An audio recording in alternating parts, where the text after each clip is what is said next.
ନିଜ ନିଜ ହାର୍ଟ କୁ ପୁରାପୁରି ଲାଗିଯିବ ସେଇଟା, ବୁଝିପାରିଲେ? ଷ୍ଟୋରି ଟା ଛୋଟ ହବା ଦରକାର, ବେଶୀ ବଡ କରିବେନି। ନାଇଁ ନାଇଁ, ହାର୍ଟ ଟଚିଂ ହବ। ଏଥିରେ ଭୁଲ କଣ, ଠିକ କଣ? ଆପଣ ସାର୍ କୁହନ୍ତୁ, ଆପଣ ସାର୍ କୁହନ୍ତୁ, ଏବେ ଆପଣଙ୍କର ଷ୍ଟୋରି କୁହନ୍ତୁ। ଏବେ କୁହ। ଏଥିରେ ଆପଣ ଜାଣିପାରିବେ ଯେ କଣ ଜିନିଷଟା ଲାକୁନା ରହିଲା ଯୋଉଥିପାଇଁ କି ହେଲା। ଲୋକମାନେ ବୁଦ୍ଧି ଶିଖନ୍ତି କୋଉଥିରୁ? ଅସୁବିଧା ପରେ ବୁଦ୍ଧି ଶିଖନ୍ତି। ହୁଁ। ତା ଆଗରୁ କିନ୍ତୁ ନିଜକୁ ଯିଏ ସମ୍ଭାଳି ନେଇଯାଏ ସିଏ ହଉଛି ବୁଦ୍ଧିମାନ ଲୋକ। ଆପଣ ଗ୍ରହଣ କରନ୍ତୁ କି ନ କରନ୍ତୁ, ଗୋଟେ ଜିନିଷ ଅଛି, ନିଜେ ସବୁବେଳେ ଯୋଉ ଜିନିଷଟାକୁ ବି କରିବାକୁ ଯିବେ କି ଦେଖିବେ, ଯୋଉଟାକୁ ଆପଣଙ୍କୁ ଲାଗୁଛି ଯେ ମୋର ଏଇଟା ମୋ ନିଜର, ମୋ ପରିବାରର, ମୋ ରିଲେଟିଭ ମାନଙ୍କର ଯଦି ଉନ୍ନତି କରିପାରିବ, ତାହେଲେ ସେଟା ତୁରନ୍ତ ହିଁ ନେଇଯିବାଟା, ଡିସିଜନ ନେଇଯିବାଟା ବେଟର। 2021ରେ ମୁଁ ଏଇ ଜିନିଷଟାକୁ ଦେଖିଥିଲି। ବଟ୍ ସେତେବେଳେ ମୋର କିଛି ସେମିତି ନଥିଲା, ବଢିଆ ଥିଲା, ମୋର ଘର ସବୁ ଠିକ ଠାକ, ଓକେ, ପୁରା ଗୋଟେ ବିନ୍ଦାସ ଲାଇଫ ଗୋଟେ ମୋର ଚାଲିଥିଲା। ବଟ୍ 21 ମାସଠୁ ମୋର ଲାଇଫଟା ମୋଡ ଚେଞ୍ଜ ହେଇଗଲା। ମତେ କେହି ଜଣେ କହିଥିଲେ, ଆସ ଏଠି ଅଛି ଗୋଟେ ଜିନିଷ ଦେଖି ଆସନ୍ତୁ, ଗୋଟେ ବଡ ବଢିଆ ମେସିନଟେ ଅଛି, ମେସିନରୁ ପାଣି ବାହାରୁଛି, ତାକୁ ପିଇଲେ ଦେହ ଭଲ ରହିବ, ସୁସ୍ଥ ରହିବ, କ୍ୟାନ୍ସର ଫ୍ୟାନ୍ସର ସବୁ ଦୂର ହେଇଯିବ। ମୋ ମନ ଭିତରେ ଆସିଲା, ଜଣେ ଯେତେବେଳେ ହଠାତ୍ କରି କହିବ, ଆପଣଙ୍କ ମନ ଭିତରେ କଣ କ୍ୟୁରିଓସିଟି ଆସିବ ଯେ କଣ ହବ? ହେ, ଇଏ ଗୋଟେ କହୁଛି ଗୋଟେ ମେସିନ, ଏ ଗୋଟେ କ୍ୟାନ୍ସର କରିଦବ। ମୋ ମନ ଭିତରେ ବି ସେମିତି ଥିଲା। କହିଲି, ଆରେ କ୍ୟାନ୍ସର କଣ ଏମିତି କଣ ଭୁଲ ରହିଯାଏ? ଶଳା, ଆମ ଦୁନିଆ କୁଆଡୁ କେତେ, ମୁଁ ଯେତିକି ବାଟ କୁଅର ବେଙ୍ଗ ଯୋଉ ସର୍କିଲଟା ଅଛି, ସର୍କିଲ ଭିତରେ ଅଛୁ। ଏଇଠୁ ମୁଁ ଦେଖିଲି ଯେ ଏଇଟା କଣ ଏମିତି କଣ ହେଇପାରେ ୟାର, କିଛି ନାହିଁ, କୋଉଠି ପ୍ରଚାର ପ୍ରସାର ନାହିଁ, ତମର ଠିକ ହେଇଯାଉଛି। ତ ମୁଁ ଗଲି ସେଠିକି, ଦେଖିଲି ଗୋଟେ ପତଳା ପିଲାଟା ଥିଲା, ଆଉ ଯେ ମତେ ଇନଭାଇଟ୍ କରିକି ନେଇଥିଲା। ବଢିଆ ଚେୟାର ଫେୟାର ପଡିଛି, ସୁନ୍ଦର ହେଇଛି, ଗୋଟେ ଟିଭି ଲାଗିଛି, ଅଫିସ ରୁମ ଗୋଟେ ହେଇଛି। ତାର ଜଷ୍ଟ ବଗଲକୁ ଗୋଟେ ମେସିନ ଲାଗିଛି, ପୁରା ତାର ମାର କରିକି ତାକୁ ପୁରା ମାନେ କରିଦେଇଛନ୍ତି ସେ ଘରଟାକୁ ଯୋଉ ଭଳିଆ। ସେଠି ଶୁଭମ ସାର୍କୁ ମୁଁ ଦେଖିନି, ବଟ୍ ଅଫିସଟାକୁ ମୁଁ ଦେଖିଲି, ଆରେ ଗୋଟେ ହେଇଛି ଗୋଟେ ଅଫିସଟା, ଏଇଟା କଣ ଚାଲିଛି କଣ? ମୋ ମନ ଭିତରେ ଆସିଗଲା ସେ ମୋଦି କେୟାର, ଏମଆଇ ଆଉ ସେଇ ଗୁଡା ଭଳିଆ। ଏଇଟା ଗୋଟେ ହେଇଥବ ଆଉ। ତାପରେ ମତେ ଦେଖେଇଲେ ମେସିନ। ମୁଁ କହିଲି, କାହିଁ ସେ ମେସିନ, କାହିଁ ଯୋଉଥିରେ କି କ୍ୟାନ୍ସର ଭଲ ହଉଛି? ଆରେ କାହିଁ ଭାଇ? ଏଟା ଦେଖେଇଲେ ସେ ମେସିନଟାକୁ, ଲେବଲୁକ SD 501 ର ଗୋଟେ ଲାଗିଛି। ମୁଁ କହିଲି, ଆରେ କଣ ଗୋଟେ ଏମିତି? ଏମିତି, ଏଇଟା ଗୋଟେ ନୂଆ ପ୍ରକାର ଗୋଟେ ଫିଲ୍ଟର ଆଉ। ମୁଁ କହିଲି, ସେଠି ଯିଏ ପତଳା ହେଇକି ଥିଲେ ତାଙ୍କ ନାଁ ହଉଛି ରାହୁଲ। ପଚାରିଲି, ଆରେ ବାବୁ ଏଇଟା କଣ ଏମିତି, କଣ ଏଇଟା କଣ ହଉଛି? ସିଏ ମତେ ପାଣି କାଢିକି ଦେଲେ, କହିଲେ ପିଅନ୍ତୁ। ମୁଁ ପିଇଦେଲି।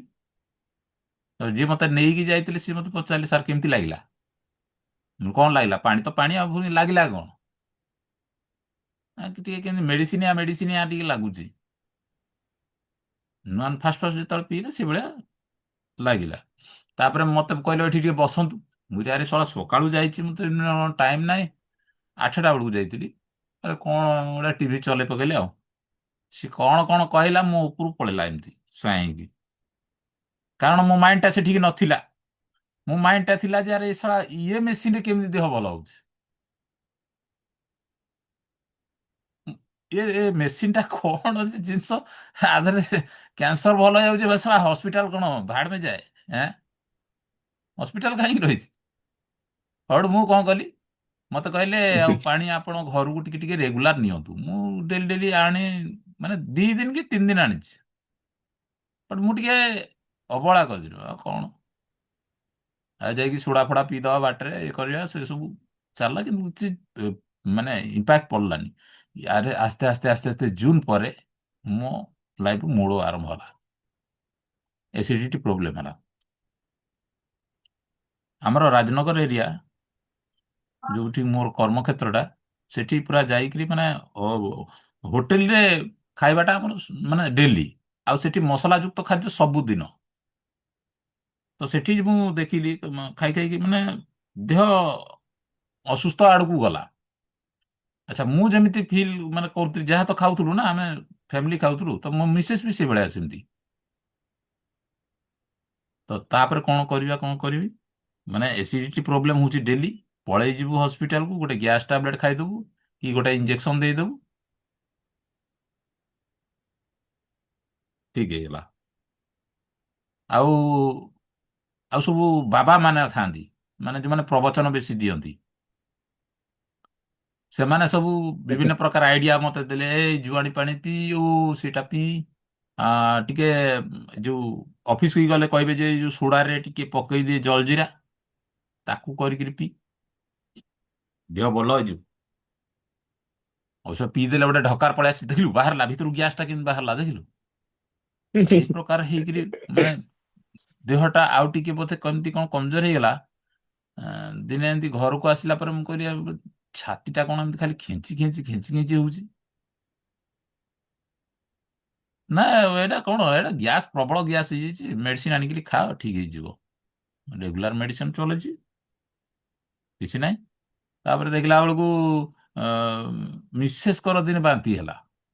ମାନେ ବାନ୍ତି ମାନେ ଅସମ୍ଭାଳ ବାନ୍ତି। ମାନେ କଣ, ବାନ୍ତିର ପ୍ରକ୍ରିୟାଟା ବତେଇ ଦଉଛି ପୁରା। ମାନେ ବାନ୍ତିଟା ଆପଣଙ୍କର ଅଣ୍ଡା ଫଟେଇ ଦେଲେ, ପଚା ଅଣ୍ଡା ଫଟିଗଲେ ଯେମିତି ମାନେ ଆସେ, ସେମିତି ପୁରା ଭାରି ସ୍ମେଲିଂ ହବ ବହୁତ। ଆ, ମାନେ ଡେଞ୍ଜରସ୍ ଶିଶୁ, ମାନେ ବ୍ଲଡ ବାନ୍ତି ହେଇଗଲା ଭଳିଆ ଲାଗିବ। କହିଲେ ଆରେ ଏଇଟା ଏମିତି କାହିଁ ହେଲା, ତ ମୁଁ ତାକୁ ଓଲଟା ଗାଳି କରିଥାଏ। ହଁ ତମେ ଗୋଟେ ଇଆଡୁ ସିଆଡୁ ଖାଇଦଉଛ, ଏଗୁଡାକ ମୁଁ ଯେତେ ଥର ମନା କରୁଛି ତମକୁ, ସେ ବାହାର ଫୁଡ ଫୁଡ ଆଣନି, ସେ ଚିକେନ ପକୋଡା ଏଇଟା ସେଇଟା ସବୁ ଖାଇଦଉଛ ବୋଲିକି ତମ ବଡିଟା ଖରାପ ହଉଛି। ଯେ ମଧ୍ୟରେ ଟେଷ୍ଟ କରିକି ଦେଖିଲା ବେଳକୁ ରିଏଲି ତାଙ୍କ ଗଲ ବ୍ଲାଡରରେ ଷ୍ଟୋନ ଅଛି। ଆଚ୍ଛା ତାକୁ ଯେତେବେଳେ ଷ୍ଟୋନ ହେଇଗଲା, ମୁଁ ତାକୁ କୋସୁଥିଲି। ମୁଁ ଯେତେବେଳେ ଘରକୁ ଆସେ ମୋର ବି ଆରମ୍ଭ ହେଇଗଲା ସେମିତି। ମୁଁ ତାଙ୍କୁ କଟକରେ ଛାଡିକି ଆସିଲି। ଆସିଲା ପରେ ମୋର ମାନେ ମୋର ବି ଆରମ୍ଭ ହେଇଗଲା, ମାନେ ଭୋମିଟିଂ ହବ। ଆ, ମାନେ ନ କହିବାଟା ଭଲ। ଏବେ ମୁଁ ଯାଏ ସେଠି ହସ୍ପିଟାଲରେ, ଗୋଟେ ଭେନରେ ଇଞ୍ଜେକ୍ସନ ଆଉ ଗୋଟେ ପିଚାରେ ଇଞ୍ଜେକ୍ସନ, ଦିଟା ଇଞ୍ଜେକ୍ସନ ଦେଇଦେଇକି ପଳେଇ ଆସେ। ସେଇଟା କିଛି ସମୟ, 6 ଘଣ୍ଟା ଖଣ୍ଡେ, 6 ଘଣ୍ଟା ବି ଯାଇନଥିବ, ପୁଣି ପେନ୍ ଆରମ୍ଭ ହେଇଯିବ। ମୁଁ କହିବି ନା ନା ନା, ସେ ଏମିତି ହଉଛି, ପୁଣି ତୁଇ ଯାଇକି ପୁଣି ଆଉ ଗୋଟେ ଇଞ୍ଜେକ୍ସନ ଦେଇଦେଇକି ଆସିବି। ଏଇ ୟା ଭିତରେ ମାନେ କଣ ହଉଥିଲା ମୋ ବଡି ଭିତରେ, ସେଇଟା ଭଗବାନ ହିଁ ଜାଣନ୍ତି।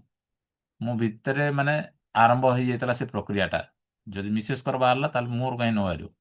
କାରଣ ମୁଁ ଚାପି ଚାପିକି ରହିଲି ସେ ରୋଗଟାକୁ। ଦିନେ ସେ ବଡ ଧରଣର ହେଲା, 7ଟା ଷ୍ଟୋନ ହେଲା। ଆପଣ ବିଲିଭ କରିବେନି, ଆମର ନଳୀ ହଉଛି 4 mm ର, ଷ୍ଟୋନ ହଉଛି 15 mm ର। ଭାବନ୍ତୁ କେତେ ମାନେ କଷ୍ଟଦାୟକ। ତାପରେ ମୁଁ ତାକୁ ଯେତେବେଳେ ହସ୍ପିଟାଲ ଯାଇକି ଅଲ୍ଟ୍ରାସାଉଣ୍ଡ କି ଆଉ ଅନ୍ୟ ପ୍ରକ୍ରିୟା କଲା ବେଳକୁ, ସେମାନେ କହିଲେ ଯେ ସେ 15 mm ର ଗଳି ଯାଇଛି। କଣ ଗଳିଗଲା ଏଇଟା ଭାଇ, ଗଳିଯିବାଟା କଣ? ନା ଗଳିଗଲା ଯଦି ତମର ଆଉ ସେଠି ତ ବାହାରି ପାରିବନି। ଆଉ ଯୋଉ ପିତାକୋଷ ଯୋଉଟା କୁହନ୍ତି, ବ୍ଲାଡରଟା ଯୋଉଟା ସେ ଭିତରେ ପଡିଯାଇଛି, ସିଏ ଏ, ମାନେ ବହୁତ ଡିଫେକ୍ଟ କରେଇବ। କହୁ କହୁ ସେଟାକୁ ଟେଷ୍ଟ କଲା ବେଳକୁ ଜଣ୍ଡିସ୍ ହେଇଯାଇଛି। ଏଇଠୁ ଆରମ୍ଭ ହେଇଗଲା ଆମ ଲାଇଫର ମାନେ ଡିମୋସନ, ମାନେ ତଳକୁ ଯିବାଟା। ଧନହାନି ପ୍ରାଣ ପୀଡା। ପ୍ରତ୍ୟେକଟି ଟେଷ୍ଟରେ ମିନିମମ୍ ସେ 2 ଜଣଙ୍କର 12,000 12,000 ରୁପିସ୍ ଯାଉଥିଲା। କାରଣ ଟେଷ୍ଟିଂ ହେବାର ଥିଲା। ଟେଷ୍ଟିଂକୁ କହିବେ MRI କରେ, LFT କରେ, ତାପରେ ERCP କରେ, ସବୁ ପ୍ରକାର ଚାଲିଥିଲା ଟେଷ୍ଟିଂ। ମାନେ ଆମର ଗାଡି ଆଉ, ଆଜି କାର୍ବୋରେଟର ଜାମ୍ ହେଇଯାଇଛି, କାଲି ସେ ପାଇପ୍ ନଷ୍ଟ ହେଇଯାଇଛି, ଟାଙ୍କିରୁ ପାଣି ଲିକ୍ କରୁଛି, ଏଇଭଳିଆ ଜିନିଷ ସେମିତି ହେଲା ବଡିରେ। ବାଧ୍ୟ ହେଲି, କହିଲେ ମତେ ଯେତେବେଳେ ଅପରେସନ କଥା କହିଲେ ମୋର ଭାରି ଛାନିଆ ପଶିଗଲା। ଆରେ ଶଳା ଅପରେସନ କଣ ଏମିତି କରିବ? ଆଉ ଚିରି ଦେବେ, ଫାଡ଼ି ଦେବେ, ଏଠୁ ବାହାର କରିଦେବେ ସବୁ। ଆରେ ତାପରେ ଯାଇକି ସଞ୍ଜୀବ କର ଡକ୍ଟର IIGH ରେ, ସିଏ ତାଙ୍କ ସହିତ କନସଲ୍ଟ କଲି। ସେ ଟିକେ ଫ୍ରେଣ୍ଡ ଟାଇପର କଥାବାର୍ତ୍ତା କରନ୍ତି, ଏଜେଡ୍ ପର୍ସନ ହେଲେ ମଧ୍ୟ ଫ୍ରେଣ୍ଡ ଟାଇପର କଥାବାର୍ତ୍ତା। କହିଲେ ଏମିତି ଏମିତି କଥା ବୁଝେଇଲେ ପୁରା ଷ୍ଟ୍ରକ୍ଚର ଦେଖେଇକିରି। ଓହୋ ଏଇ କଥା, ଲାପ୍ରୋସ୍କୋପି ହବ। ମୁଁ କହିଲି ହଉ କରନ୍ତୁ, ଯାହା କରିବେ କରିବେ ଆଉ। ତାପରେ ପଚାରିଲେ ଆଲକୋହଲ ନିଅ କି? ମୁଁ କହିଲି ହଁ ନିଏ। ଆଉ ତାହେଲେ ଆପଣଙ୍କୁ ଆନାସ୍ତାସିଆ ସେଇ ହିସାବରେ ଦିଆଯିବ। ମୁଁ କହିଲି ହଉ ଠିକ ଅଛି, ଯାହା କରନ୍ତୁ, କିନ୍ତୁ ମୋତେ ଠିକ କରନ୍ତୁ, ମୁଁ ପୁରା ସହି ପାରୁନି ଆଉ। ସେଠୁ ଦେଖିଲେ ଯେତେବେଳେ ଜଣ୍ଡିସ୍ ହେଇଛି କଣ କରିବେ, ଗୋଟେ ଇଆରସିପି କରେଇଲେ, ଗୋଟେ ପାଇପଟେ ଷ୍ଟେନ୍ କରାଯିବ ପେଟ ଭିତରେ, ସିଏ ରହିବ 3 ମାସ। ସେଇଟା ଗୋଟେ କଷ୍ଟଦାୟକ। ମୁଁ ପଚାରୁଛି ସାର୍ ଏଇଟା ସବୁ ହଉଛି କଣ ପାଇଁ, ଏଇଟା କାହିଁକି ଇଏ ହଉଛି? ବା ଡକ୍ଟର ସେତିକି କହିବା ମୋଟେ ନାହିଁ। ଡକ୍ଟର କହିଲେ ଯେ ହଁ ଏଇଟା ହୁଏ ସବୁବେଳେ, ସମସ୍ତଙ୍କୁ ହଉଛି, ତମର ହବ। ମାନେ ସମସ୍ତଙ୍କର ହଉଛି ମାନେ ମୋର ହବାଟା ନିହାତି ଦରକାର। ତାପରେ ମୁଁ କହିଲି ହଉ ଠିକ ଅଛି, ଆପଣ ଯଦି କହୁଛନ୍ତି ଯେ ସମସ୍ତଙ୍କର ହଉଛି ତାହେଲେ ମୋର ହଉଛି, ନହେଲେ କରିବା ଆଉ କଣ। ପାଇପଟାକୁ ଷ୍ଟେନ୍ କରିକି ଛାଡ଼ିଲେ ସେଟା କଣ କରିବ, ବାଇପାସ୍ କରିବ ଆପଣଙ୍କର ଯୋଉ ପିତ୍ତ ପିତ୍ତ ଜିନିଷ ଯିବ ସେଟାକୁ ବାଇପାସ୍ କରିକି ଡାଇରେକ୍ଟ ପାଣି ମାନେ ପରିସ୍ରା କି ମଳଦ୍ୱାର ବାଟେ ସେଟା ପଳେଇ ଆସିବ। ଇଏ ରହିଲା ଭିତରେ, ମତେ ଆମର ଆଉ ଗୋଟେ ଜ୍ଞାନ ବାବା ଅଛନ୍ତି ଆମ ଘରେ, କହିଲେ ଯେ ଜଣ୍ଡିସ୍ ବା ଆ ଦେହରେ ଗୋଟେ ଭଲ ହଉଛି ବୋଲି କହି ଗୋଟେ ପତର ଖୋଜିବାକୁ ଗଲୁ କଟକରେ। ପୁରା କଟକ ଗୋଟେ ଟାଉନ ଟା, ସେ କୋଉଠୁ ଗଲେ ସେ ପତର ଫତର ଟା ମିଳିବ? ସେ ଗୋଟେ କଣ କହିଲେ କି ପତର ଗୋଟେ, ତାକୁ ଆଣିକି 3 ଦିନ ଖାଇବାକୁ ପଡିବ ହେଲା। କଣ ତାପରେ ଗୋଟେ ପଳାଶ ପତ୍ର? ଜାଗାକୁ ନେଇ, ତାପରେ ଆଉ ଗୋଟେ ଜାଗାକୁ ନେଇକରି ଗଲେ, ସିଏ କଣ କଲା, ସୋରିଷ ତେଲରେ ତାକୁ କରିକି କଣ ଗୋଟେ ଏମିତି ଯାଦୁ ଟାଇପର କରିକିରି ବାହାର କଲା, ଗୋଟେ କଣ ଦେଖେଇଲା, ପୁରା ହଳଦିଆ ହଳଦିଆ ହେଇକି ବାହାରିଲା।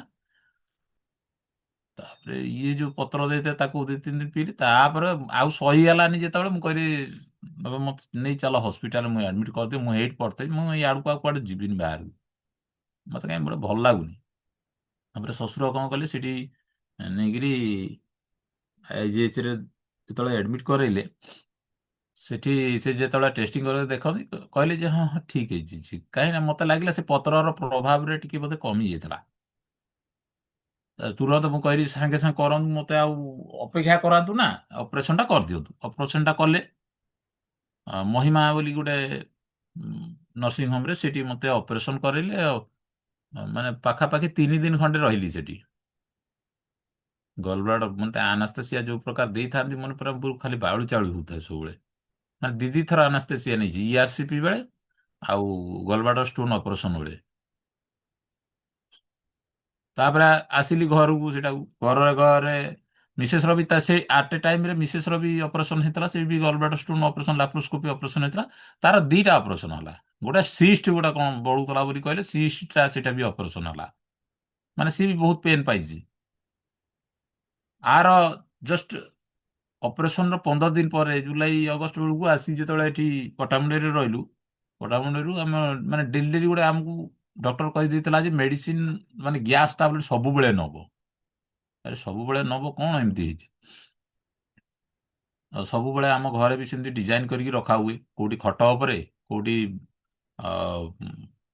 ଟେବୁଲ ଉପରେ ହେଲା। ସେ ଟାଇମରୁ ଆମେ ପ୍ଲାନିଂ କରିଥିଲୁ, ବେବି ପ୍ଲାନିଂ କରିଥିଲୁ। ତ ହୁଏନେବ ଯେତେବେଳେ ସେ ସିଷ୍ଟ ଅପରେସନଟା ହେଲା, ତା ପରଠୁ ଟିକେ କମିଗଲା। ଆଶାଟା ପୁରା, ଆଶା ଯୋଉ ଥିଲା କମିଗଲା। ଆକ୍ଚୁଆଲି ମତେ ପସନ୍ଦ କଣ ଜାଣିଛନ୍ତି? ମତେ ଝିଅ ପିଲା ପସନ୍ଦ। ମାନେ ମତେ, ମୋ ରିଏଲ କଥାଟା ହଉଛି, ମତେ ଗୋଟେ ମାନେ ଝିଅ ଦରକାର। ସବୁ ଲୋକ କହନ୍ତିନି ପୁଅ ପୁଅ ହୁଅନ୍ତି, ବଟ୍ ମତେ ଗୋଟେ ଝିଅ ଦରକାର ଥିଲା। ତ ମୁଁ ସେତେବେଳକୁ ଟ୍ରାଏ କରିଥିଲି। ଏଇ ଅପରେସନ ଫପରେସନ ପାଇଁ ବହୁତ ମାନେ ଡିଲେ ହେଇଗଲା, ଯୋଉଟା କି ହେଲାନି। ଆ, ଏଇ ଯେତେବେଳେ ଗ୍ୟାସର ପ୍ରଭାବଟା ପଡ଼ିଲା, ମାନେ ସେ ଧୀରେ ଧୀରେ ଧୀରେ ଧୀରେ ସବୁ ଜିନିଷକୁ ଡ୍ୟାମେଜ କରିଦେଲା। କରିଦେଲା ପରେ ଇଏ ସିଷ୍ଟ ଅପରେସନ ହେଲା। ହେଲା ତାପରେ ଯେତେବେଳେ ଆମେ ବେବି କନସିଲ୍ ପାଇଁ କରିବୁ, ରହିଲା କିଛି ଦିନ। ତାପରେ ମାନେ କନସିଲ୍ ହେଲା କିଛି ଦିନ ପରେ, ସେଇଟା ପୁଣି ଧୀରେ ଧୀରେ ମାନେ ଖରାପ ନଷ୍ଟ ହେଇଯାଏ। ଯାଇକି ଡକ୍ଟରକୁ ଦେଖେଇଲା ବେଳକୁ ଡକ୍ଟର କହିଲେ ଯେ ଆପଣଙ୍କର ଟେଷ୍ଟିଂ କରିବା। ଟେଷ୍ଟିଂ କଲା ଭିତରେ ଦେଖିଲେ ଯେ ସେ ତାଙ୍କ ଦେହ ଯୋଉ ଅଛି ମାନେ ପୁରା ଏସିଡିଟି ହେଇକି ଅଛି। ସେ ତ କହିଲେନି, କିନ୍ତୁ ସେ କହିଲେ ଯେ ମାନେ ଆପଣଙ୍କର ଯୋଉ ଅନ୍ତ ନଳି ଫଳି ଏଗୁଡା ସବୁ ଟିକେ ନଷ୍ଟ ଅଛି, ୟୁଟ୍ରସକୁ ଅଛି, ୟୁଟ୍ରସକୁ କଢା ହବ। କହିଲେ ଆରେ ୟୁଟ୍ରସକୁ କାହିଁ କାଢିବ ସେଠି? ନା ନା, ଆଉ କଣ ହେଇଥିବ ଦେଖନ୍ତୁ। ତାପରେ ଆଉ ଗୋଟେ ଡକ୍ଟରକୁ ଦେଖିଲି, ଆଉ ଗୋଟେ ଲେଡିଜ ଡକ୍ଟର ଥିଲେ, ସସ୍ମିତା ବୋଲିକିରି ଜଣେ, ସସ୍ମିତା ବେଉରିଆ, ଆପଣ ମାନେ ଜାଣିଥିବେ, କଟକରେ। ସିଏ ଦେଖିଲେ, ସିଏ କହିଲେ ଗଲେ ଏଇଟା 3 ନମ୍ବରର, ମାନେ ଯେତେବେଳେ ପ୍ରେଗନେନ୍ସି ଆଟେମ୍ପ କଲୁ ସେତେବେଳେ 3 ନମ୍ବର ପ୍ରେଗନେନ୍ସି ବେଳେ ଆମେ ଦେଖିଲୁ ଯେ ସେ ଟେଷ୍ଟ କଲା ପରେ କହିଲେ ଯେ ନାଇଁ ଆପଣଙ୍କର ଯୋଉ ରାଇଟ୍ ସାଇଡ୍ ହବ, ହଁ, ତାଙ୍କର ରାଇଟ୍ ସାଇଡ୍ର ମାନେ ଦିଟା ଥାଏ ଓଭାରିରୁ ଆସିବା ପାଇଁ ଗୋଟେ ବାଟ ଥାଏ, ଗୋଟେ ପାଇପ୍ ଥାଏ, ସେଇଟା ପହଞ୍ଚେ ୟୁଟ୍ରସ୍ କତିରେ। ତ ସେ ଗୋଟାଏ ପାଇପରେ ସେଟା ଯୋଉ ଅଣ୍ଡାଟା ବାହାରିକି ଥାଏ ସେଟା ସେଠି ରହିକିରି ନଷ୍ଟ ହେଇଯାଏ, ତାକୁ କହନ୍ତି ଏକ୍ଟୋପିକ୍ ପ୍ରେଗନେନ୍ସି। ଇଏ ଭାରି ଡେଞ୍ଜରସ୍। ଇଏ ଯେତେବେଳେ ହୁଏ, ମାନେ ଯଦି କିଛି ଫାଟିଗଲା କି କଣ ହେଲା, ମାନେ ଅଣ୍ଡାଟା ବାହାରିକିରି ୟୁଟ୍ରସ୍ ପର୍ଯ୍ୟନ୍ତ ଯିବା କଥା, ସେ ଯଦି ମଝି ରାସ୍ତାରେ ରହିଗଲା ସେଠି ଗ୍ରୋଥ କରିବ ଅଣ୍ଡାଟା ବଡ ହେଇକି। ଯେତେବେଳେ ବଡ ହବ ସେଟା କଣ ହବ, ସେ ପାଇପଟା ଆଉ ସହିପାରିବନି, ପାଇପଟା ନଷ୍ଟ ହେଇଯିବ, ସେଠି ଫାଟିଯାଏ। ଯଦି ଫାଟିଗଲା ପେସେଣ୍ଟକୁ ବଞ୍ଚେଇବା ବହୁତ ରେୟାର, ବହୁତ ରେୟାର। ଆଉ ୟା ପାଇଁ କଣ ହୁଏ, ହସ୍ପିଟାଲ ମାନଙ୍କରେ ଯଦି ଆଡମିଟ କରାଯାଏ, ତାହେଲେ ଯଦି ଏଭଳିଆ କିଛି ସିଚୁଏସନ ଆସେ, ସବୁ ଡକ୍ଟର, ସବୁ ବର୍ଗର ଡକ୍ଟର ସେଠି ଆଲର୍ଟ ଥାଆନ୍ତି। ଯଦି ଫାଟିଗଲା ଗୋଟେ ସାଇରନ୍ ବାଜେ, ଆଉ ଲୋକମାନେ ତାଙ୍କୁ ବଞ୍ଚେଇବା ପାଇଁ ମାନେ ପ୍ରୟାସରେ ଲାଗିଯାଆନ୍ତି। ମାନେ ଆପଣ ବିଲିଭ୍ କରିବେନି, ତାଙ୍କୁ ମାନେ ବଞ୍ଚେଇବା ପାଇଁ ପୁରା ସବୁ ଡକ୍ଟର ଲାଗିଯିବେ ତା ଦେହରେ। ପଚାରିବେ କାହାକୁ କି ଭିଡିଓରେ ମାରିଦେବେ ଏକ୍ଟୋପିକ୍ ପ୍ରେଗନେନ୍ସି କଣ, ମାନେ ସେଠି ଛୁଆଟା ନଷ୍ଟ ହେଇଯିବ ଅଲରେଡି, ଆଉ ସେ ଯୋଉ ପାଇପଟା ଥିବ ସେ ପାଇପଟା ନଷ୍ଟ ହେଇଯିବ।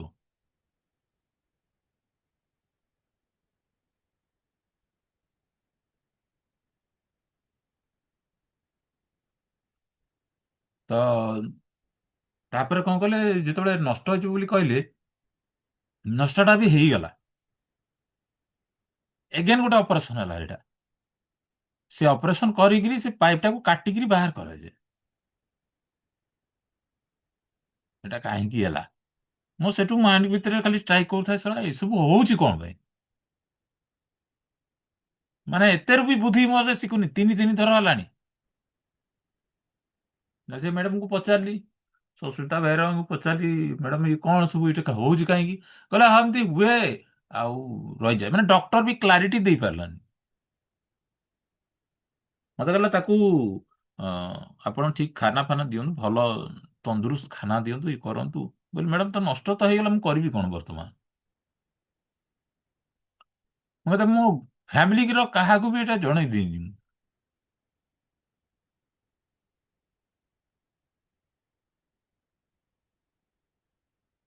ମାନେ ଆଜି ପର୍ଯ୍ୟନ୍ତ ବି ବାପା ବି ବଞ୍ଚିଥିଲେ, ସିଏ ବି ଜାଣିନାହାନ୍ତି ଏପର୍ଯ୍ୟନ୍ତ।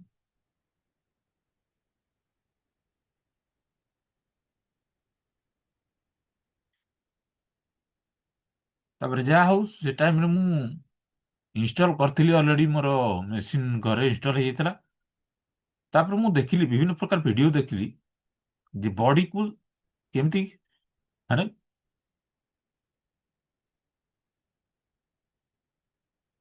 ତ ସାର୍ ଆପଣଙ୍କର ଗୋଟେ ବହୁତ ଭଲ ଷ୍ଟୋରି, ଆପଣଙ୍କ ରିଏଲି ହାର୍ଟ ଟଚିଂ ଷ୍ଟୋରି। ବହୁତ ଲୋକଙ୍କର ଏମିତି ସାର୍ ମୁଁ ତାପରେ ପ୍ରୋବ୍ଲେମ ସାର୍ ଅଛି। ଚିନ୍ତା କଲି ଯେ କେମିତି କଣ କରିକି ଠିକ କରିହେବ, କଣଟା ତାର ଡିମେରିଟ ରହିଲା। ମୁଁ ଷ୍ଟଡି କଲି, ଆପଣ ଜାଣିଛନ୍ତି ମୁଁ ଡେ ୱାନ୍ ଯୋଉ ଦିନଠୁ ମେସିନ୍ ଲାଗିଛି, ମୁଁ ରିସର୍ଚ୍ଚରେ ସବୁବେଳେ ଲାଗିଛି। Yes Yes sir. କେତେବେଳେ ଗଛ ଉପରେ ପ୍ରୟୋଗ କରୁଛି, କେତେବେଳେ ନିଜ ଉପରେ ପ୍ରୟୋଗ କରୁଛି, ନିଜର ସ୍କିନ୍ ଉପରେ ପ୍ରୟୋଗ କରୁଛି, ନିଜର ହେୟାର ଉପରେ ପ୍ରୟୋଗ କରୁଛି। ଆଜିକି ମୁଁ ପୁରା ଚନ୍ଦା ହେଇଯାଇଥାନ୍ତି, କିନ୍ତୁ ପ୍ରୟୋଗଟା ଜାରି ରଖିଛି। ତ ମୁଁ କହିଲି ମୁଁ ମିସେସଙ୍କ କତିରେ କରିବି। ମିସେସର ବିଲିଫ ସେତେବେଳକୁ ପୁରା କଟି ଯାଇଥିଲା ଯେ ଏଇଟା କିଛି ନୁହଁ, ମେସିନ ଉପରେ ବି ଫେଥ ପଳେଇ ଯାଇଥିଲା। ତାପରେ ଦେଖିଲି କहीं ନା କहीं ମାନେ ସୁଧୀର ସାରଙ୍କ ବି କେତେଟା ଭିଡିଓରେ ଦେଖିଲି, ଆଉ ବୁକ୍ସ ବି ମତେ ଯୋଉ ଦେଇଥିଲେ ସୋମ ସାର ହେରିକା, ସେଥିରୁ ମୁଁ ପଢିକିରି ଦେଖିଲି ଯେ କିଛି ଗୁଡ଼ା ଅଛି ପାଣିରେ। ତା ଦେହରେ ବହୁତ ମିନେରାଲ୍ସ ଟାଇପର ଅଛି, ଯୋଉ ମିନେରାଲ୍ସ ଟା କି ଆମେ ପାଇପାରୁନେ ଅଲଗା କୋଉ ଜିନିଷରୁ ପାଇପାରୁନେ। ମୁଁ ସେଇଟାକୁ ଇନକ୍ଲୁଡ କରିଲି ମୋ ଡେଲି ଡାଇଟିଂରେ। ହର୍ବାଲ ଲାଇଫ ବି ଖାଉଥିଲୁ, ବଟ୍ ଏଇଟାକୁ ମୁଁ ମାନେ ପ୍ରାୟୋରିଟି ଦେଲି ଯେ ପାଣିଟା ହଉଛି ସବୁଠୁ ସେଟା ମୁଖ୍ୟ ଜିନିଷ। ଯଦି 70% ଟାକୁ ମୁଁ ଯଦି ମାନେ ଗୁରୁତ୍ୱ ଦେବି, ତାହେଲେ 30% ଟା ମୋର ଅଟୋମେଟିକଲି ଠିକ ରହିଯିବ। ତାପରେ ମୋର ଷ୍ଟାର୍ଟିଂ ହେଲା ସେଦିନଠୁ। ମତେ ସେ ଅଟୋ ହେନରିଚ ବର୍ବର ଏମାନଙ୍କର କଥା ସବୁ ମନେ ପଡିଲା, ସବୁ କେମିତି କଣ କରିଛନ୍ତି। ତାପରେ କୋଲୋନୋସ୍କୋପି ଆମର ୟୁବିସିନିଆ, ତାଙ୍କର ବି ମନେ ପଡେ ଯେ କୋଲୋନୋସ୍କୋପିଟାକୁ କେମିତି ମଳଦ୍ୱାର ପଟ ମାନେ ବାଟରୁ ଯୋଉ ଟେଷ୍ଟିଂଟା କରୁଛନ୍ତି ସେ କେମିତି କ୍ଲିୟରେଡ ହେଇଛି, ମୁଁ ସେ ଫଟୋଟା ମୁଁ ଦେଖିଲି। ମୁଁ କହିଲି ଆରେ ସାରା ଏଇଭଳିଆ ଯଦି ହଉଛି, ତାହେଲେ ତ ଆମ ଅନ୍ତରକୁ ଯୋଉ ଯିବ ଯୋଉ ପାଣିଟା ଆକ୍ଚୁଆଲି କ୍ଲିୟର କରିବ, ତାର ଯୋଉ ପ୍ରତ୍ୟେକଟି ଅର୍ଗାନ ଅଛି ସେଗୁଡାକୁ ବି ଠିକ କରିପାରିବ। ମୁଁ ତାପରେ ପାଣି ତାକୁ ରେକମେଣ୍ଡ କଲି, ମୁଁ କହିଲି ଦେଖ ତମ ୱେଟ୍ ଅଲରେଡି 80 କିଲୋ ହେଇଗଲାଣି, 80 କିଲୋ ପାଖାପାଖି, ତମେ ଗୋଟେ କାମ କର 4 ଲିଟରକୁ ପ୍ରାୟୋରିଟି ଦିଅ, ଆଉ ଡେଲି ଡେଲି ପିଇବ, ଗଣି ଗଣିକି ଲାଇଭ ୱାଟରକୁ ସେଠି ପିଇବ। ଯଦି 200 ml କୁ ପିଉଛ ସେଇ ହିସାବରେ ଡିଭାଇଡ କରିଦିଅ କୋଉଟା କେତେବେଳେ ପିଇବ। ତଥାପି ଆମର ଝଗଡା ଝାଣ୍ଟି ସବୁବେଳେ ହୁଏ ସେଇଥିପାଇଁ, ତମେ ଗୋଟେ ମେସିନ୍ ଆଣିଛ ସବୁବେଳେ ପିଅ ପିଅ କହୁଛ। ମୁଁ କହିଲି ନା, କରିବାକୁ ପଡିବ। ମୁଁ ଚାହୁଁଛି ସେ ଟେଷ୍ଟଟା କରିବି, ଏଇଟା ହଉଛି ଲାଷ୍ଟ ଅପସନ, ଆଉ କିଛି ନାହିଁ। ତାପରେ ଏମିତି ବି କଥା ହେଇଗଲା, ଦେଖ ତମେ ଯଦି ପିଇବ, ମୋ କଥା ଯଦି ମାନିବ ପିଇବ, ଯଦି ହଁ କର, ନହେଲା ନାହିଁ ଭାଇ ସବୁ କିଛି ଛାଡ଼ିଦେବି। ଆ ଭିତରେ ବହୁତ କିଛି ଡିଷ୍ଟର୍ବାନ୍ସ ହୁଏ, ମୁଁ କୌଣସି କ୍ଲାସ୍ ଫ୍ଲାସ୍ କରିପାରୁନଥିଲି। ମୁଁ ମାନେ ଲାଗି ପଡିଥିଲି, ପୁରା ଗୋଟାଏ ପ୍ରୟାସରେ ଲାଗି ପଡିଥିଲି ସେଠି ତାକୁ ଠିକ କରିବା ପାଇଁ। ଯାହା ହଉ, ଧନ୍ୟବାଦ ମାନେ କାଙ୍ଗେନକୁ, ଭଗବାନଙ୍କୁ ବି ଧନ୍ୟବାଦ ଯେ ସେ ମତେ ଏଇ ପ୍ରକାର ଗୋଟେ ମାର୍ଗଦର୍ଶନ ଦେଲେ ଯେ ଏଇଗୁଡାକ କର ବୋଲି। ପାଣି ପିଇଲା ପରେ ପରେ ଜଣା ପଡିଲା ଯେ ଧୀରେ ଧୀରେ ଧୀରେ ଆମେ ଗୋଟେ ଷ୍ଟେପ ନେଇଥିଲୁ ଯେ ହଁ ଏଇଟା ଲାଷ୍ଟ ଚାନ୍ସ ନବା। ଓକେ, ଝିଅ ହଉ କି ପୁଅ ହଉ, ଯାହା ହଉ ଆମେ ଗୋଟେ ନବା ଲାଷ୍ଟ ଷ୍ଟେପ ନେଲି। ତ ରହୁନଥିଲା ସେଦିନ ଆମେ ଟେଷ୍ଟ ହେଲା ପରେ ଆମେ ଜାଣିଲି ଯେ ହଁ କନସିଲ୍ ହେଲା। ତାପରେ ଯତ୍ନ ନେବାର ଆରମ୍ଭ ହେଇଗଲା, ମୁଁ କହିଲି ପାଣି ସଫିସିଏଣ୍ଟ ପିଅ, ପାଣି ପାଣି ପାଣି। ସେ ପୁରା ବିରକ୍ତ ହେଇଯାଆନ୍ତି ଘରେ, ତୁମେ କହିଲେ କଣ ଖାଲି ପାଣି ପାଣି ପାଣି ପାଣି ହଉଛି, ଖାଇବାଟା କିଛି ନାହିଁ। ମୁଁ କହିଲି ଖାଇବ, ଖାଉନ ଆଣିକିରି 11.5 ବୁଡେଇକି ରଖ, ତାପରେ ଖାଇବ, କିନ୍ତୁ ପାଣି। ଘରୁ ବାହାରିବ ପାଣି, ଘରକୁ ଆସିବ ପାଣି, ବାଟରେ ଯାଉଥିବ ପାଣି ପାଣି ପାଣି। ଯାହା ହଉ ଭଗବାନଙ୍କ ଦୟାରୁ ହେଇଗଲା। ଏବେ ଆସିଯିବା ମାନେ ଯେତେବେଳେ 3 ମାସ 4 ମାସ ହେଇଗଲା, ଧୀରେ ଧୀରେ ଧୀରେ ଧୀରେ ମୁଁ କାହାକୁ କିଛି କହିନଥିଲି, ଇଭେନ ଶୁଭମ ସାର୍ଙ୍କୁ କହିନଥିଲି, କାହାକୁ ବି କିଛି କହିନଥିଲି। ଧୀରେ ଧୀରେ ଧୀରେ ଚାଲୁ ଆଗ ହଉ। ଯେତେବେଳେ 5 ମାସ ହେଲା ତାପରେ ମୁଁ ଶୁଭମ ସାର୍ଙ୍କୁ କହିଲି, ମତେ ୱିଶ କଲେ। ତାପରେ ସେତେବେଳକୁ ବାପାଙ୍କର ମଧ୍ୟ ବି ଡେଥ ହେଇଯାଇଥିଲା। ଆଉ ଭାବୁଥିଲି ବୋଧେ କଣ ଆଉ ହବ, କଣ କରିବି, କେମିତି ତାର କେୟାର ନେବି। ମତେ ସବୁବେଳେ ଖାଲି କୁସୁଥାଏ, ମୁଁ ତ ଗୋଟେ ଫିଲ୍ଡ ଜବର, ମତେ ମୁଁ ଟାଇମ ଦେଇପାରୁନି, ମୁଁ କରିବି କଣ। ମୁଁ କହିଲି ମୁଁ ତମକୁ ଟାଇମ ସିନା ଦେଇପାରୁନି, କିନ୍ତୁ ଘରେ ଯୋଉ ଜିନିଷଟା ଅଛି ତାକୁ ପର୍ଟିକୁଲାର ବ୍ୟବହାର କର। ଦେଖ ପ୍ରଡକ୍ଟ ଆଉ ନିଜ ଘରେ ଥିବା ପ୍ରଡକ୍ଟଟାକୁ 100% ୟୁଜ କର। ତାର ପ୍ରତ୍ୟେକଟି ପାଣିକି ତମେ ୟୁଜ କର, ବିଉଟି ୱାଟରରେ ଗାଧାଅ, କ୍ଲିନ ୱାଟରକୁ ବି ମେଡିସିନରେ ଖାଅ। ତାପରେ 11.5ରେ ସବୁ ଧୁଆ ଧୁଇ, ଚାଉଳ ଫାଉଳ ଧୁଆ ଧୁଇ କର, ସବୁ କର। 2.5କୁ ସବୁବେଳେ ସ୍ପ୍ରେ କର, ହାତରେ ଜର୍ମସ ଫର୍ମ ସବୁ ସବୁ କର। ଆଉ 3 ଟାଇପର ପାଣି ଯୋଉ ବାହାରୁଛି ସେଟାକୁ ନିୟମିତ ପିଇବାର ଚେଷ୍ଟା କର। ଆଉ କିଛି ଦରକାର ନାହିଁ, ମୁଁ ତମକୁ ଆଉ କିଛି କରିଦେଇ ପାରିବି ନାହିଁ। ଆଉ ଯେତେବେଳେ ମତେ କିଏ ଗୋଟେ ମେଡିସିନ କଥା କି ହସ୍ପିଟାଲ କଥା କହିବି, ଭାରି ମୋ ମୁଣ୍ଡଟା ମାନେ ମାନେ ଶକ୍ ହେଇଯାଏ। ଯୋଉ ଲୁଣ ଖାଏ ହାଣ୍ଡି ଚିତା ଖାଏ ଗଣ୍ଡି, ଯୋଉ ଗୋଟେ କଥା ଅଛି, ଏକ୍ଜାକ୍ଟଲି ସେ ଜିନିଷଟା। ଆପଣ ଇନକମ କରିବେ ସବୁ ଯାଇକି ସେଇଠି ଦେବେ, ମତେ ସେଟା ବହୁତ ବାଧେ। ଯାହା ହଉ 4 ମାସ 5 ମାସ 6 ମାସ 7 ମାସ 8 ମାସ ହେଇଗଲା, ବେବିର ଗ୍ରୋଥ ବଢିଗଲା। ପ୍ରତ୍ୟେକଟି ଟେଷ୍ଟ ସେ ମତେ ସବୁବେଳେ କହେ ମୋର ୟୁରିନ ଇନଫେକ୍ସନ ହଉଛି କି ଚାଲ ଟେଷ୍ଟ କରିବା। ଇଏ ଗୋଟେ ଆମର ମହା ଡକ୍ଟର, ମୋ ମିସେସ୍ ହଉଛି ମୁଁ ଗୋଟେ ମହା ଡକ୍ଟର। ସେ ତାର ଜାଣିପାରେ କଣ କଲେ କଣ ହବ। ହଁ ଏତିକି ହେଇଗଲାଣି, ଚାଲ ମତେ ହସ୍ପିଟାଲକୁ ନେଇକି ଚାଲ, ହଁ ଯାଅ ଟିକେ ସେ ଇଏ ମେଡିସିନ ଟା ନେଇ ଆସ, ମୋର ଗ୍ୟାସ୍ ହେଇଯାଉଛି, ଏଇଟା ଟିକେ ଖାଇବାକୁ ଦିଅ। ମୁଁ ଭାରି ଚିଡଚିଡି ହେଇଯାଏ। ଆରେ ତମେ କାହିଁ ନିଜ ପାଇଁ ଡକ୍ଟର ହଉଛ? ଆଉ ଡକ୍ଟର ଚିନ୍ତା କରିବା ଲୋକ ଭଗବାନ ଅଛି, ସେ କରିବ। ତମେ କିନ୍ତୁ ଖାଲି ପାଣି ପିଅ। ସେ ମତେ କରେ ସବୁବେଳେ ବିରକ୍ତ କରେ, ଖାଲି ପାଣି ପାଣି, କେତେ ପାଣି ପିଇବି? ଖାଲି ପାଣି ପିଇଲେ ମୁଁ ତ ମାଡୁଛି। ସେଠୁ ଯାଉ, ଯେତେବେଳେ ପ୍ରତ୍ୟେକଟି ଟେଷ୍ଟ ହୁଏ ଏଠି, ଆପଣଙ୍କର ଅଲ୍ଟ୍ରାସାଉଣ୍ଡ ହଉ କି ଏଲଏଫଟି ହଉ, କି ଆଉ ଗୋଟେ କଣ ଗୋଟେ ଟେଷ୍ଟ ସବୁବେଳେ ହୁଏ, ତ ସବୁଥିରେ ନର୍ମାଲ ଆସେ, ବଢିଆ ଆସେ। ଆମେ ଯୋଉ ବର୍ତ୍ତମାନ ଯୋଉ ଡକ୍ଟର ପାଖକୁ ଯାଉଥିଲୁ, ଗୋଟେ ଲେଡିଜ ଡକ୍ଟର, ସିଏ ସବୁବେଳେ ମିସେସ୍ କୁ କହିକି ଡରେଇ ଦିଏ। ମୁଁ ତାକୁ ପଚାରେ, ମ୍ୟାଡାମ ଆଉ ନର୍ମାଲ ହେଇପାରିବ କି ନାହିଁ, ମୋର ଗୋଟାଏ ଖାଲି କୋଶ୍ଚିନ୍, ନର୍ମାଲ ହେଇପାରିବ ନା ନାହିଁ, ନର୍ମାଲ ହେଇପାରିବ ନା ନାହିଁ। ସେ ଚିଡଚିଡ, ନର୍ମାଲ କଥା କାହିଁ କହୁଛନ୍ତି ଆଜ୍ଞା? ମୁଁ କହିଲି କାହିଁ କଣ ହେଇଛି କି? ତାପରେ ମିସେସ୍ ଙ୍କ ମୁଣ୍ଡ ଭିତରେ ଗୋଟେ ଭର୍ତ୍ତି କରିଦେଇଛି ଯେ ପ୍ରଥମଟା ଯଦି ଆପଣଙ୍କର ସିଜରିନ୍ ହେଇଛି, ନେକ୍ସଟ ସବୁ ଯାକ ସିଜରିନ୍ ହେଇଯିବ। ଆଉ ମୁଁ ଜାଣିଛି ଛୁଞ୍ଚି ଆଉ କାତି ଏଗୁଡା ସବୁ ଯଦି ଲାଗିବ, ଯେ ବାରମ୍ବାର ସବୁ ମାନେ ସାରା ଜୀବନ ଲାଗିବ, ସାରା ଜୀବନ ଲାଗିବ। ଆଉ ଡକ୍ଟର ସବୁବେଳେ କୌଣସି ଡକ୍ଟର ଆପଣଙ୍କୁ କହିବେନି ଯେ ଏଇଟା ଏମିତି ମାନେ ସରଳରେ ହେଇଯିବ। ବଟ୍ ମୋ ମନ ଭିତରେ ଗୋଟେ କନଫିଡେନ୍ସ ଥିଲା ନାଇଁ ନାଇଁ ନାଇଁ, ଏତେ ଜଣଙ୍କର ହଉଛି, ବିଭିନ୍ନ ପ୍ରକାର ଭିଡିଓ ଦେଖିଥିଲି, ବାଲାଜୀ ସାର୍ଙ୍କର ଦେଖିଥିଲି। ତାପରେ ଆଉ ଜଣେ ତାଙ୍କର ବି କହୁଥିଲେ ଯେ ବେବି କନସିଲ୍ ହଉନଥିଲା, କେମିତି କଣ ହେଲା। ତାଙ୍କର 3 ନମ୍ବର ବେଳର ବି ସେ ମାନେ 2ଟା ସିଜରିଆନ୍ ହେଇଥିଲା, 3 ନମ୍ବରଟା ନର୍ମାଲ ହେଲା। ମୋ ମନ ଭିତରେ କହିଲା, ଆରେ ମୋର ତ ଗୋଟେ ହେଇଛି, ମୁଁ କରିଦେଇ ପାରିବି, ଠିକ ହବ, ବଢିଆ ହବ। ରେଗୁଲାର ଯେତେବେଳେ ମୁଁ ଦେଖିଲି ଇଏ ମେଡିସିନ ଆଣିଥିଲା, ମେଡିସିନଟା ମୁଁ କହେ ଡେଲି ଡେଲି କ୍ଲିନ୍ ୱାଟର ଆଣିକି ପିଅ, ସେଥିରେ ଚଲା। ତାପରେ ଧୀରେ ଧୀରେ ଧୀରେ ଧୀରେ ହେଲା, ସବୁ କିଛି ଆରମ୍ଭ ହେଇଗଲା, ସେଠୁ ଭଲ ପ୍ରକ୍ରିୟା ଆରମ୍ଭ ହେଲା। ଯେତେବେଳେ ଯୋଉ ଟେଷ୍ଟ ହବ, ଏମାନେ ସବୁ ଆଶ୍ଚର୍ଯ୍ୟ ଯେ ଆରେ ସେଟା ଟେଷ୍ଟଟା ନର୍ମାଲ କେମିତି ଆସୁଛି, କିଛି ଗୋଟେ ଡିଫେକ୍ଟେବୁଲ କାହିଁ ଆସୁନି। ମୁଁ ତାଙ୍କ ମୁହଁକୁ ସବୁବେଳେ ଅନେଇଥାଏ, ଆକ୍ଚୁଆଲି କହୁଛି କଣ ସିଏ। ଆଉ ମୁଁ ସେଟାକୁ ରିଲେଟେଡ୍ କରୁଥାଏ ସେତେବେଳେ ମୋ ମେସିନର ପାଣି ସହିତ। ମୁଁ ସବୁବେଳେ ସେ କହିବ ଆରେ ଆର କ୍ୟାଲସିୟମ ଗୋଟେ, କ୍ୟାଲସିୟମ ଗୋଟେ ଗୋଟେ ଖାଇବ, ଆ, ତାପରେ ସେ କଣ ଫଲିକ ଏସିଡ ଆଇରନ୍ ଗୋଟେ ଖାଇବ, ଏ ଖାଇବ। ମୁଁ କହିଲି, ଶଳା ମେଡିସିନରେ ତୋର ଏତେ ଝଡ଼ା ପାୱାର ଅଛି, ମୁଁ କେମିକାଲି କାହିଁ କରିବି, ନ୍ୟାଚୁରାଲି କାହିଁ ନ କରିବି, କେମିକାଲି କାହିଁ କରିବି। ସେଠୁ ମୁଁ ସେଟା ପାଣି ଆଗରେ ଟ୍ରିଟ୍ କରେ, ମେଡିସିନର ମାତ୍ରାଟାକୁ ଟିକେ କମେଇକିରି ପାଣିଟାକୁ ଦିଏ। ଯାଉ 8 ମାସ ହେଇକି ଯେତେବେଳେ 9 ମାସ ହେଲା, ଡକ୍ଟର ଡେଟ୍ ଦେଇଥିଲା ଜାନୁଆରୀ 9 ରୁ 14, ବିଲିଭ କରିବେନି, 9 ରୁ 14। ବଟ୍ ୟାର ପେନ୍ ଆରମ୍ଭ ହେଇଗଲା 4 ତାରିଖରୁ ଆଜ୍ଞା, ଏ 4 ତାରିଖ ସରି, 1 ତାରିଖରୁ, ଡିସେମ୍ବର 1 ତାରିଖରୁ ପେନ୍ ଆରମ୍ଭ ହେଇଗଲା। ମୁଁ ତାକୁ ନେଇକି ଛାଡିକି ଆସିଲି 4 ତାରିଖ, ଶୁକ୍ରବାର, ନା ନା ନା ଗୁରୁବାର, ହଁ ହଁ ହଁ, ପଣ୍ଡୁ ଓଷା। ଗୁରୁବାର ଦିନ ସକାଳୁ ଫୋନ କଲା, କହିଲା ବହୁତ ଜୋର ପେନ୍ ହଉଛି, ଆଉ କଣ ହ୍ୱାଇଟ୍ ହ୍ୱାଇଟ୍ ମାନେ ଡିସଚାର୍ଜ ହଉଛି, ମୁଁ ଟିକେ ଯିବି। ମୁଁ କହିଲି ହଁ ତମେ ଯାଅ ଯାଅ, ଇମିଡିଏଟ୍ ଯାଇକିରି ମେଡିକାଲ କର, ତମେ ଟିକେ କଣ୍ଟ୍ରୋଲ କର ନିଜକୁ। କହିଲା ନା ନା ମୁଁ କଣ୍ଟ୍ରୋଲ କରିପାରିବି, ତମେ ବୁଝିପାରିବନି, ବହୁତ ପେନ୍ ଲାଗୁଛି। ସକାଳୁ ଗଲା, ମୁଁ ଏଠି ଅଫିସକୁ ପଳେଇ ଯାଇଥିଲି ସକାଳୁ, ଅଫିସରେ ବସିଛି, ମୁଁ ଆଉ କୁଆଡେ ଗଲିନି। ମୁଁ କହିଲି କଣ ଗୋଟେ ତ ହବ, ମୁଁ ତୁରନ୍ତ ଯିବି। ଯାଇକି ମ୍ୟାଡମକୁ ଦେଖାକଲି, ସେତେବେଳେ ନୂଆ ନୂଆ ମ୍ୟାଡମ, ଗୋଟେ ଭିଡ଼ିଓ ମ୍ୟାଡମ ଗୋଟେ ଜଏନ୍ କରିଛନ୍ତି। ମୁଁ କହିଲି ମ୍ୟାଡ଼ାମ, ପର୍ସନାଲି ଆପଣଙ୍କୁ ଟିକେ ସହିତ କଥା ହେଇଛି, ମୁଁ ଟିକେ ଯିବି, ମିସେସ୍ ମୋର ହସ୍ପିଟାଲରେ ଆଡମିଟ୍ ଅଛି, ପ୍ରେଗନେନ୍ସି ଅଛି, 9 ମାସ ହେଇଗଲା, ଜଷ୍ଟ 9 ମାସ ଟଚ୍ ଅପ୍ କରୁଛି, ଆଉ ମୁଁ ଯିବି। ମାନେ 4 ରୁ 4 ପୁରା 9 ମାସ। ମୁଁ କହିଲେ ହଁ, ଆପଣ ଯାଆନ୍ତୁ, ଆଉ ମତେ ଟିକେ ମେସେଜ କରିବେ ଆଉ। ଯିବେ ବୋଲିକିରି ମୁଁ ଯେତେବେଳେ ଆସିକି ମୋ କେବିନରେ ବସେ, ସେ ସବୁ ଘେରିଗଲେ। ଶୁଭମ ସାର୍ ଦେଖିଛନ୍ତି କେମିତିଆ ଲୋକ ସବୁ ସେଠି ଘେରିଯାଆନ୍ତି। ମୁଁ ଆଉ ମୁକୁଳି ପାଇଲି ନାହିଁ। ଠିକ 12ଟା ହେଇଗଲା, ମିସେସ୍ କହିଲା ମତେ, ଆମେ ଗୋଟେ ହସ୍ପିଟାଲ ଚୁଜ୍ କରିଛୁ, ଉତ୍କଳ ହସ୍ପିଟାଲ, ଆମେ ସେଇଠି ଆଡମିଟ୍ ହେଇଯାଉଛୁ। ଶ୍ୱଶୁର କହିଲା ହଁ ହେଇଯାଉଛି, ଆଉ ତମେ ଟିକେ ଶୀଘ୍ର ବାହାରିକି ଆସ, କେତେବେଳେ ଆସିବ, କେତେବେଳେ ଆସିବ, କେତେବେଳେ ଆସିବ। ମୁଁ କହୁଛି ରହ, ଯାଉଛି ଯାଉଛି। ଆଡେ ଯିବି ବୋଲି କହିଲା ବେଳକୁ ସେ ଲୋକ ସବୁ ଘେରି ଯାଇଛନ୍ତି, କରିକି ଦିଅ, ବିଲ୍ କରିକି ଦିଅ। ମୁଁ କଣ କରିବି, ହଉ ଠିକ ଅଛି, ଫୋନରେ ଆଦାନ ପ୍ରଦାନ ଚାଲିଛି। 1, 2ଟା, 3ଟା 24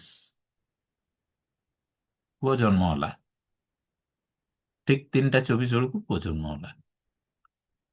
ସେଠୁ ମୁଁ ପଚାରିଲା ବେଳକୁ ସେ ଯିଏ ଶଳା ଭାଉଜ ଥିଲେ, ସିଏ ସିଏ ଭଲ କେୟାର ନଉଥିଲେ। ସେ ଯେ ହଁ ସେ ଓଟିକି ଯାଇଛନ୍ତି, ଆଉ ଆପଣଙ୍କର ଗୋଟେ ପୁଅ ହେଇଛି। ସେଠୁ ମୁଁ କହିଲି ଓହୋ। ସେଠୁ ମୁଁ ଯାଇକିରି ଆଉ ତ ସମୟ ହେଲାନି, ମୁଁ ଯାଇକି ସନ୍ଧ୍ୟା ବେଳେ 6ଟାରୁ ବାହାରିକିରି ଗଲି, ପହଞ୍ଚିଗଲି ହସ୍ପିଟାଲରେ। ହସ୍ପିଟାଲରେ ଯାଇକି ଦେଖିଲା ବେଳକୁ 2 ଜଣ ଯାକ ଫିଟ୍ ଆଣ୍ଡ ଫାଇନ୍ ଅଛନ୍ତି। ଆଡୁ ପଚାରିଲି କଣ କେମିତି ହେଲା, ଡକ୍ଟର ସହିତ କଥା ହେଲି। ଡକ୍ଟର ତ ନଥିଲେ, ଗୋଟେ ନର୍ସ ଥିଲେ, ତାଙ୍କର ଯିଏ ହେଡ୍ ନର୍ସ ଯିଏ କହନ୍ତି, ମାନେ ଏଜେଡ୍ ପର୍ସନ ଯିଏ, ସେ କହିଲେ ଯେ, ମୁଁ ପଚାରିଲି କଣ ନର୍ମାଲ ହେଲା ନା ସିଜରିଆନ୍ ହେଲା। ସେ କହିଲା ନର୍ମାଲ ହେଲା। ମୁଁ କହିଲି ଓହୋ। ସେତେବେଳକୁ ଷ୍ଟ୍ରାଇକ୍ କଲା ମୁଣ୍ଡକୁ, କାଙ୍ଗିଏନ କାଙ୍ଗିଏନ କାଙ୍ଗିଏନ ହେଲା। ମୁଁ କହିଲି ଆରେ ବାପରେ, ପୁରା ସକ୍ସେସ ହେଇଗଲି ମୁଁ। ଯୋଉ ମିଶନରେ ମୁଁ ଥିଲି, ସେଟା ମୁଁ ସକ୍ସେସ ହେଇଗଲି। କଣ କେମିତି ହେଲା ନା, ଆମେ ଯେତେବେଳେ ତାକୁ ସିଜରିଆନ୍ କରିବା ପାଇଁ ସବୁ ପ୍ରକାର ରେଡି ଫେଡି କରିଦେଇଥିଲୁ, ପୁଅର ମୁଣ୍ଡଟା ବାହାରି ଆସିଲା। ମୋର ସେଠୁ ଲାଗିଲା, ଏଇଟା ହଉଛି ସେ ପାଣିର ପାୱାର। ଯେହେତୁ ବଡିଟା ଯେତେବେଳେ ଆଲକାଲାଇଜ ହେଇକି ଥିବ, ଅଟୋମେଟିକଲି ସେଟା ରେସ୍ପଣ୍ଡ କରିବ, ବଡି ରେସ୍ପଣ୍ଡ କରେଇବ। ଦେଖନ୍ତୁ ବିନା ପୁଷପରେ ସେ ବାହାରି ଆସିଲା। ହୁଏ କଣ, ପ୍ରେଗନେନ୍ସିର ମାନେ ପେଟକୁ ତଳପଟୁ ପୁsh କଲେ ଛୁଆଟା ସେଠୁ ବାହାରେ। ଆଉ ଜଣେ ଜଣେ ଜୋରରେ ପ୍ରେସର କରନ୍ତି, ବଟ୍ ୟାର ପ୍ରେସର ପ୍ରେସର କିଛି ନଥିଲା, ହଠାତ୍ କରି ମୁଣ୍ଡଟା ବାହାରି ଆସିଲା। ଡକ୍ଟର ବି ଆଶ୍ଚର୍ଯ୍ୟ, ଆଉ ନର୍ମାଲି ତାକୁ କଲା। 50,000 ଖଣ୍ଡେ ଖର୍ଚ୍ଚ ହେଇଥାନ୍ତା ବର୍ତ୍ତମାନ। ମୋର କାର୍ଡ ଫାର୍ଡ କିଛି ନାହିଁ। 50,000 ବି ମୁଁ ଦେବାକୁ ବି ରାଜି ଥିଲି। ପଇସା ପତ୍ର ନେଇକି ମୁଁ କହିଲି ସାଙ୍ଗେ ସାଙ୍ଗେ କରିବ, 50,000 ଦିଆହବ। ବଟ୍ ସେଠି କମ୍ ପଇସାରେ ବି ହେଇଗଲା। ସେ ଯାହା ହଉ, ଜଣେ ବେବି ଆସିଲା। ମୁଁ ଯେତେବେଳେ ତାକୁ କୋଳକୁ ନେଲି, ମୁଁ ଜାଣିପାରିଲି ସେ କୌଣସିଥିରେ କନ୍ଦା କଟା ନାହିଁ, ଫ୍ରେଶ୍ ଅଛି ଆଉ ଆକ୍ଟିଭ ଅଛି ବି। ଯେତେବେଳେ ଆଙ୍ଗୁଠି ଗୋଟେ ଆପଣ ଦେବେ, ଫଟ୍ ସେ ମାଡ଼ି ବସୁଛି, ମାନେ ଟେକି ହେଇଯାଉଛି, ଏମିତି ଟାଣି ହେଇଯାଉଛି।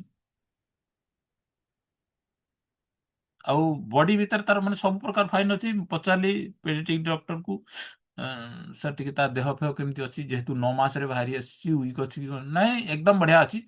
2.75 କିଲୋ ଅଛି ସିଏ, ଏକଦମ ବଢିଆ ଅଛି। ମିସେସ୍ କୁ କହିଲି, ଦେଖିଲ ଏଇ ଜିନିଷଟା କଣ ଜାଣିପାରିଲ ତ? ତମେ ଫିଲିଂ କରିପାରିବନି, ସେ ଫିଲିଂଟା ମୁଁ କରିପାରିବି।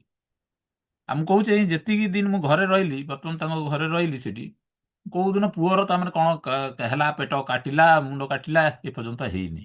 ଭଗବାନ କରନ୍ତୁ ନ ହଉ। ମୁଁ ଜଲ୍ଦି ବି ତାକୁ ନେଇ ଆସିବି, କାହିଁକି ନା ମତେ ଏଇ ମେସିନ ପାଣି ମଧ୍ୟ ତାକୁ ଦେବାର ଅଛି। ଡେ ୱାନ୍ ଦେଇ ପାରିଲିନି, ବଟ୍ ବହୁତ ଥର ଚେଷ୍ଟା କଲି। ଶ୍ୱଶୁରକୁ କହିଲି, ତମେ ଏଇ ପାଖରୁ ଯାଇକି ଯଦି ଯେତେ ଦିନ ରହୁଛ, ଏଇ ପାଣିଟା ନେଇକି ଆସ, ଆଉ ପିଆ ପିଇ କର। ଯାଅ, ମୁଁ ଗୋଟେ ସେକେଣ୍ଡ ପୁଅର ବାପାଟିଏ ହେଲି। ହଁ, ଦୁଃଖ କରିବାର ନାହିଁ, ଝିଅଟେ ହେଇଥାନ୍ତା କିନ୍ତୁ ପୁଅଟେ ହେଲା। ବଟ୍ ଦେଖାଯାଉ ଭଗବାନ ଆଗକୁ ଯାହା କଣ କରୁଛନ୍ତି। ହଉଛି। Thank you. ଶୁଣିଲେ ମୋ କଥାକୁ ବହୁତ ଭଲ ଆଉ ଲାଗିଲା। ସାର୍ ନାଇଁ ନାଇଁ, କହିବି, ଅ, ମଉସା ପୁଅ ମାଧ୍ୟମରେ ଏଗେନ ଆସିଛନ୍ତି, ଯୋଉଟା ମମି ବି କହୁଥିଲା। You are so lucky. ଗୁରୁବାର ଇଏ ସାର୍, ତାଙ୍କର ଗୋଟେ ଗୋଟେ ଲକ୍ଷଣ ସେ ପୁଅ ପାଖରେ ଦେଖୁଛି ମୁଁ। କାହିଁକିନା ରାତି 3ଟା ବେଳେ ମୁଁ ତାକୁ କନଷ୍ଟାଣ୍ଟଲି ଅନେଇଛି। ସିଏ ମତେ ଯୋଉ ଭଳିଆ ଏମିତି ଗୋଟେ ଅନେଇଲା, ବାପାଙ୍କର ପୁରା ଫେସ୍ ପୁରା ରାଇଟ୍। ଆଉ ସେଟା ଘର ଲୋକକୁ, ମାଆକୁ ବି ଦେଖିଲି, ମା ବି କାନ୍ଦିଲେ। ୟେସ୍ ଏକ୍ଜାକ୍ଟଲି ଗୋଟେ ସାଇଡ୍ ରୁ ଦେଖିବାକୁ ଗଲେ ସେ ବାପାଙ୍କ ଭଳିଆ ହିଁ ଦେଖାଯାଉଛି। ୟେସ୍ ତେଣୁ ମାଉସୀ ମତେ ଯୋଉଟା କହିଥିଲେ, ମୁଁ ଫାଷ୍ଟଲି ମାଉସୀଙ୍କୁ ଫୋନ କରିବା ପାଇଁ ଆପଣ ବାରମ୍ବାର ଫୋନ କଲି। ଆଉ ସେଠି ମାଉସୀଙ୍କୁ ହିଁ ଆଗ ଜଣେଇବି କହିଲି, ଯେହେତୁ ସିଏ କହିଥିଲେ ମତେ କାହିଁ ଚେଷ୍ଟା ନଉଛ, ପୁଅଟେ ହବ। ମୁଁ ସେତିକିବେଳେ କିନ୍ତୁ ମାଇଣ୍ଡ କରିଥିଲି। ମାଉସୀ କହିବେ, ମୁଁ ସେତେବେଳେ ମାଇଣ୍ଡ କରିଥିଲି, କଣ ମୁଁ ଗୋଟେ ଝିଅ ଝିଅ ହଉଛି, ମାଉସୀ ପୁଅ କହିଦଉଛନ୍ତି। ଗୋଟେ ହେଲା, ମାଉସୀ ତାଙ୍କ ଲକ୍ଷଣ ଟା ଦେଖିକି କହିଲେ ନା ପୁଅଟେ ହବ ବୋଲି। ଯାହା ହଉ, ଇଏ ଆମ ପାଇଁ ଗୋଟେ ଖୁସିର କଥା। ସୋ ଆମେ ନିହାତି। ଆମେ ଗୋଟେ ପାର୍ଟି ଚାହିଁବା, ନା କଣ ମନୋଜ ଭାଇ? ୟେସ୍ ହୁଁ। Yes Yes. ହଁ, ନିହାତି ନିହାତି। ତାପରେ ପୁରା ଆପଣ ଏକଦମ ଯୋଉ କାଙ୍ଗେନ କଷ୍ଟରେ ପାର୍ଟି ହବ। ଯାଇ, ମାନେ ଯୋଉ କହନ୍ତିନି କି କଷ୍ଟର ଫଳ ଅତି ମିଠା, ସେଇଟା ଆପଣ ନିଜେ ଅନୁଭବ କରୁଥିବେ ଯେ କଷ୍ଟର ଫଳ କେତେ ମିଠା। It's a heart touching story. ହୁଁ। ଆଗରୁ କଣ ଥିଲା ସାର୍? ଆଜ୍ଞା, ନହେଲେ ଆଗରୁ କଣ ଥିଲା ସାରଙ୍କର, ପୁଅ ନା ଝିଅ? ପୁଅଟେ। ପୁଅ ପୁଅ। ଆକ୍ଚୁଆଲି ଝିଅଟା କୌଣସି ବି ଗୋଟେ ଲୋକକୁ, ମାନେ ଆଜିକାଲି ଭିତରେ ବହୁତ ଲୋକମାନଙ୍କର କନସିଭ୍ ହେଇପାରୁନାହିଁ, ତ ତାଙ୍କ ପାଇଁ ହୁଁ। ଏ ଷ୍ଟୋରି ସଫିସିଏଣ୍ଟ। Sufficient sufficient. ଏ ଷ୍ଟୋରିଟା ଆଉ ଗୋଟେ ସଫିସିଏଣ୍ଟ। ଗ୍ରେଟ୍ କଥା, ମୁଁ ମୋର ଯୋଉ ଶ୍ୱଶୁର ଘର ପାଖରେ ସେ ଗୋଟେ ଦୋକାନ କରିଛନ୍ତି, ହଜବେଣ୍ଡ ୱାଇଫ୍ ଅଛନ୍ତି, ଖାଲି ପଇସା ପଛରେ ଯାଉଛନ୍ତି, ପଇସା ପଇସା ପଇସା। କିନ୍ତୁ ତାଙ୍କର ପୁଅଟିଏ ଝିଅଟେ ନାହିଁ, କିଛି ନାହିଁ। ସେଇ ଜିନିଷଟା ମୁଁ ଗୋଟେ ତାଙ୍କୁ ଉଦାହରଣ ଦେବାକୁ ଚାହେଁ। ସେଠି ତାଙ୍କ ପାଖକୁ ଯାଇକି କହିଲେ,